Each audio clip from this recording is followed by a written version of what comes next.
Bom, galera, nesta videoaula será abordado a irrigação e a drenagem do braço, antebraço e mão. Inicialmente, essa irrigação começa a partir do ventrículo esquerdo do coração, do qual o sangue é propelido para o arco da aorta, o qual dará origem ao tronco braquiocefálico e do qual emergirá a artéria subclávia, neste caso a artéria subclávia direita, bem como todas as do lado direito, todas as outras artérias a qual iremos falar, neste caso. Do lado, a artéria subclávia direita, nesse caso, irá irrigar as porções de ombro, pescoço, cabeça e parte anterior do tórax, bem como a mama, artéria subclávia, esta daqui. Da artéria subclávia, ela irá dar origem à artéria axilar, a qual irá irrigar as áreas adjacentes, especialmente de cabeça, de úmero e músculo deltoide, entre outros. Continuando aqui, a nível de fossa axilar, essa artéria axilar irá dar origem a dois ramos, a artéria circunflexa anterior do úmero e a artéria circunflexa posterior do úmero, a qual circundará o colo do úmero para irrigar as porções mais posteriores, e a artéria circunflexa anterior irrigará as porções mais anteriores, certo? Continuando, cerca de 2,5 cm abaixo da origem dessas artérias circunflexas, tem-se a artéria braquial, a origem da artéria braquial profunda, que origina-se da artéria braquial. Essa artéria braquial profunda, a qual percorrerá a região posterior do úmero, efetuando este trajeto, aqui, artéria braquial profunda, desembocará na artéria radial, certo? A irrigação é basicamente as áreas adjacentes, ou seja, a região posterior do úmero. Continuando, a partir da artéria braquial, que tem-se origem aqui perto da origem das artérias circunflexas, ela vem passando pela parte do corpo do úmero, irrigando toda essa região mais proximal, e o seu terço médio e seu terço inferior dela irão ter origem a artéria colateral ulnar superior e a artéria colateral ulnar inferior.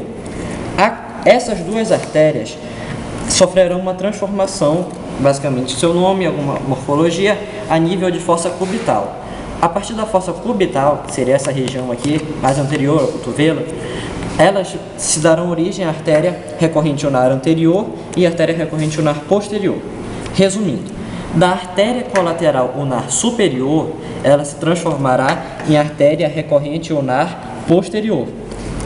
E a artéria colateral ulnar inferior dará origem à artéria recorrente ulnar anterior. Ambas as artérias recorrentes ulnares, elas irão desembocar a nível de artéria ulnar, certo? Só falando mais especificamente, a drenagem é em relação às áreas adjacentes a ela, recorrentes e colaterais, a área mais posterior e mais medial de cotovelo. Continuando, bem próximo de onde essas artérias recorrentes ulnares vão desembocar, terá-se origem esta aqui, a artéria interóssea anterior, certo? Percorrerá esta região aqui e irrigará a parte mais profunda, nem tanto de uma visão anterior, nem tanto de uma visão posterior, mas irrigará este trecho mais medial do antebraço. Seguindo, voltando agora um pouco da braquial, até a braquial. Da braquial a nível um pouco mais distal da fossa cubital, ela se bifurcará nessas duas artérias, a artéria radial e a artéria ulnar, certo? Dessas duas, elas vão percorrer a face anterior, a artéria radial irrigando a parte mais lateral do antebraço e a artéria ulnar a porção mais medial deste. As duas irão confluir, certo? E a nível de mão, elas irão formar o arco palmar superficial e o arco palmar profundo. Ambos irão lançar esses ramos, que seriam as artérias digitais, para irrigar a porção mais distal da mão, sendo essas as falanges e a porção distal do metacarpo. Certo? Certo. Falando agora da drenagem de mão, antebraço e braço. Esta drenagem vamos começar por aqui, pelas veias digitais. Essas veias digitais, no primeiro momento, as veias digitais mais superficiais, ou seja, as mais palmares, elas vão se desembocar, vão se confluir no arco venoso palmar superficial, certo? Ele é representado aqui nessa estrutura. Do arco venoso palmar superficial saem duas principais veias que vão conduzir este sangue venoso até o coração. No plano mais medial, nós temos a veia basílica, que segue este trajeto, veia basílica, que se desembocará na veia axilar, ok? Veia basílica mais medial. E no plano mais lateral, nós temos a veia cefálica fazendo um trajeto um pouco semelhante, só que desembocando direto na veia subclávia. Entretanto, é necessário fazer um adendo nessa parte, porque na veia cefálica, a nível de fossa cubital, ocorrerá uma anastomose entre a cefálica e a veia basílica. Esta anastomose tem um nome próprio, a veia intermédia do cotovelo, também chamada de veia cubital mediana, o nome desta anastomose. Dado clínico relevante é que geralmente as punções venosas para a coleta de sangue ou infusão de alguma medicação, geralmente é feita a partir dessa veia, na veia cubital mediana ou intermédia do cotovelo. Continuando, por fim, temos de falar da drenagem mais profunda deste membro. Essa drenagem profunda começa nas veias digitais, formando o arco venoso palmar profundo, o qual recebe sangue principalmente da região posterior do dorso da mão e das regiões mais profundas da região anterior. Aqui neste ponto é importante ressaltar uma forma de mnemônica para se gravar. Todas essas veias que vão ser originadas a partir do arco venoso palmar profundo, elas recebem nomes extremamente parecidos com a das artérias, a qual eu falei anteriormente. Desta forma, são homônimas, grande maioria delas.